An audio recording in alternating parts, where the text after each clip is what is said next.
ایک خاتون نے پوچھا ہے کہ آپ صرف مردوں کی بات کرتے ہیں، کیا عورت روحانی سفر پر نہیں چل سکتی؟ میں ایک گھریلو عورت ہوں، بس گھر کی چار دیواری تک محدود ہوں۔ میڈیٹیشن کرنے کی خاص جگہ نہیں، جنگل پہاڑوں کو نہیں نکل سکتی، تو کیا میرے لیے یہ راہ نہیں ہے؟ روحانی سفر کا جنگل پہاڑوں سے کیا لینا دینا ہے؟ اس کا عورت مرد ہونے سے کیا لینا دینا ہے؟ تم نے خود روحانیت کا ایک تصور باندھا، پھر خود ہی اس کی قید اختیار کر لی ہے۔ تم کیا سوچتے ہو، کیا کرتے ہو، کس جسم میں پائے جاتے ہو، کس قسم کے حالات میں ہو، اس کا تعلق تمہاری سوچوں سے ہے، تمہارے مائنڈ سے ہے، تمہاری انا سے ہے، زندگی سے، ہستی سے اس کا کوئی لینا دینا نہیں ہے۔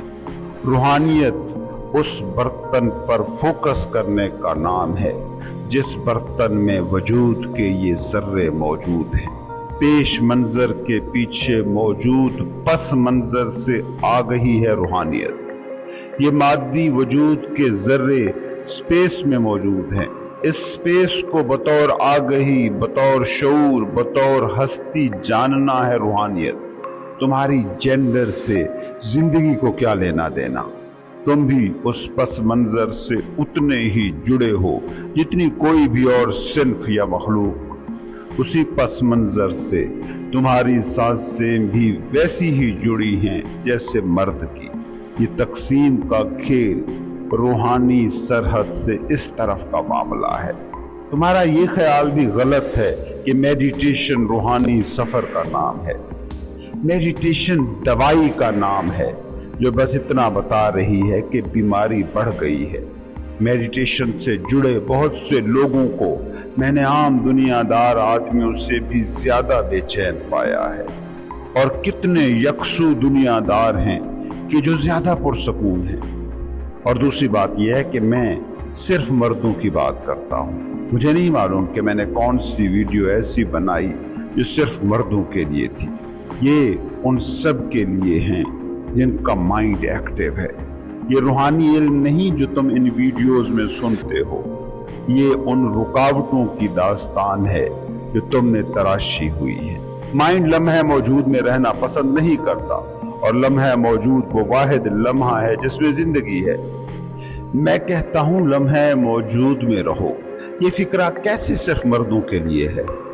میں کہتا ہوں زندگی کو اس کی حقیقت میں سمجھنے کے لیے مائنڈ کی اینک کے بغیر اسے دیکھنا ضروری ہے۔ ایسی حالت جس میں آپ چیزوں کی تشریحات میں نہ پڑیں، درخت کو دیکھتے ہوئے درخت کے کنسپٹ پر بیٹھے نہ سوچتے رہیں۔ یہ مشورہ صرف مردوں کے لیے کیسے ہو سکتا ہے؟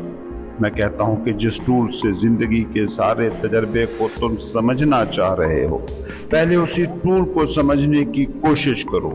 یہ مشورہ صرف مردانہ کیسے ہو سکتا ہے؟ یہ ویڈیوز نہ مردوں کے لیے ہیں نہ عورتوں کے لیے ہیں، یہ ہر اس مخلوق کے لیے ہیں جس کا مائنڈ اتنا طاقتور ہو گیا ہے کہ زندگی کا سارا تجربہ اس کے ماتحت ہو گیا ہے۔ آپ نے نوٹ کیا ہوگا کہ میں زیادہ ٹیکنیکس اور میڈیٹیشنز کے طریقوں کی بات ہی نہیں کرتا، میں صرف سمجھ، انڈرسٹینڈنگ میں پھیلاؤ کی بات کرتا ہوں۔ میرا کام صرف اس جانے پر سوال اٹھاتے رہنا ہے جو تم جانتے ہو اور جس کو تم حتمی سچ مانتے ہو۔ تم کیا نہیں ہو یہ بتانا میرا کام ہے۔ تم کیا ہو یہ تو تم خود ہی جان لو گے۔ جب تم نے یہ جان لیا کہ کیا تم نہیں ہو، تو یہ تم جان ہی لوگے کہ کیا تم ہو۔ ایک ڈاکٹر کا کام ہوتا ہے بیماریوں کو مخاطب بنانا۔ صحت کیا ہے یہ مریض جان ہی لیتا ہے جب وہ درست ہو جاتا ہے۔ تو یہ بہت جنرل سی باتیں ہیں جو میں کرتا ہوں، ان میں مرد و عورت کی تخصیص ہے ہی نہیں۔ باقی میرے ذاتی خیال میں اصولاً عورت تو انلائٹنمنٹ کے زیادہ نزدیک ہے، مردوں سے بھی زیادہ۔ اس کی وجہ یہ ہے کہ مائنڈ زیادہ سوچوں اور ایکشن سے جڑا ہے۔ یہ دونوں چیزیں مائنڈ کو مضبوط کرتی ہیں، اور مرد زیادہ ایکشن اور مائنڈ اورینٹڈ ہوتا ہے۔ اب اگرچہ کمیونیکیشن کے ذرائع بڑھنے کی وجہ سے عورتوں کی رسائی بھی بہت سی معلومات تک ہو گئی ہے اور خواہشوں کا بوجھ ان کے پاس بھی بے حد ہوتا جا رہا ہے۔ سو یہ فرق اب زیادہ نہیں رہا۔ مگر چاہے مرد ہو یا عورت، ایک بات کو ذہن میں بٹھا لو، تمہارے کسی خاص ایکشن سے انلائٹنمنٹ نہیں جڑی ہوئی ہے۔ صوفی راہ اصل میں کوئی راہ ہی نہیں ہے۔ بس زیادہ الرٹ رہیں، زیادہ سے زیادہ لمحے موجود میں رہیں، جو ہو رہا ہے اس کو دیکھنے کی کوشش کرتے رہیں۔ ایکشن یا تھاٹ کے ساتھ ایک ہونے کی بجائے اس کو دیکھتے رہیں جس کے یہ ایکشن ہے، جس کے یہ تھاٹس ہیں۔ آپ مرد ہیں یا عورت، اس سے کوئی فرق نہیں پڑتا۔ دوسرا سوال، ہمارے معاشرے میں کیوں سب برا ہے؟ سیاست سے معاشرت اور معاشرت سے مذہب تک ہر جگہ زوال کیوں ہے؟ آخر ایسا ہمارے ساتھ ہی کیوں ہو رہا ہے؟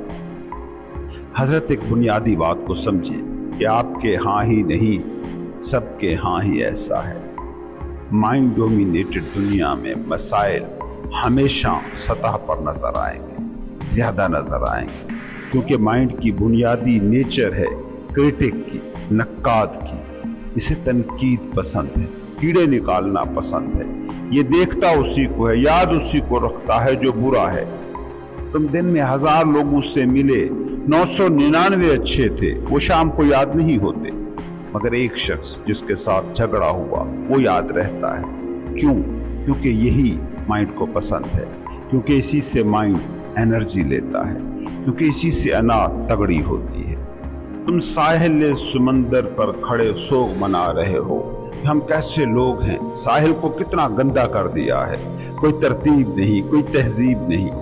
کبھی آنکھ بند کریں اور سوچیں، کیا سمندر بھی اپنے ساحل کے بارے میں ایسے ہی سوچ رہا ہے جیسے تم؟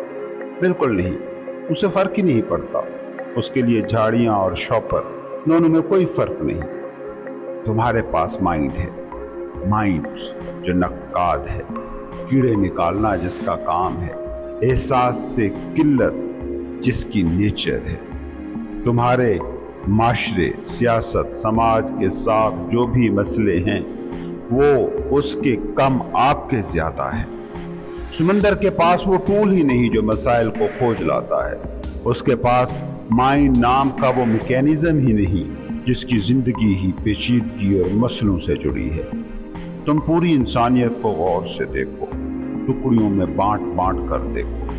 پہلے فرد کو لو، کتنے مسئلوں سے آج کا فرد گزر رہا ہے، کتنے سیاسی، معاشی، سماجی، ذہنی، نفسیاتی مسائل اس کو درپیش ہیں۔ پھر خاندانوں کو لیں، یوں لگتا ہے کہ فیملی نہیں، کوئی ہیچری ہے جہاں انڈوں سے مسائل ہی مسائل جنم لے رہے ہیں۔ پھر لوکل معاشروں کو دیکھیں، ہر کوئی رونا رو رہا ہے، ہائے ہماری روایتیں مر گئیں، اخلاقی قدریں مٹ گئیں، زندگی مشکل ہو گئی، زندگی میں حسن نہیں رہ گیا، بدصورتی ہی بدصورتی ہے۔ ملکوں کو دیکھ لیں، 1000 قسم کے مسائل، ٹی وی پر صحافی، اینکر، سماجی خدمت سے جڑے لوگ، حکمران اور اپوزیشن والے بتا رہے ہیں۔ پھر ملک سے آگے بڑھی اور دنیا کے حالات کو لیں، گلوبل وارمنگ سے لے کر غربت تک ہزاروں مسائل ہیں جو اس دنیا کو درپیش نظر آتے ہیں۔ ان سارے مسائل کے بارے میں سوچیں جو ایک فرد کو ہیں، جو فیملی کو ہیں، جو معاشرے کو ہیں، جو ملکوں کو ہیں، جو دنیا کو ہیں۔ یہ مسائل کیا ہیں؟ ان کی بنیادی فطرت کیا ہے؟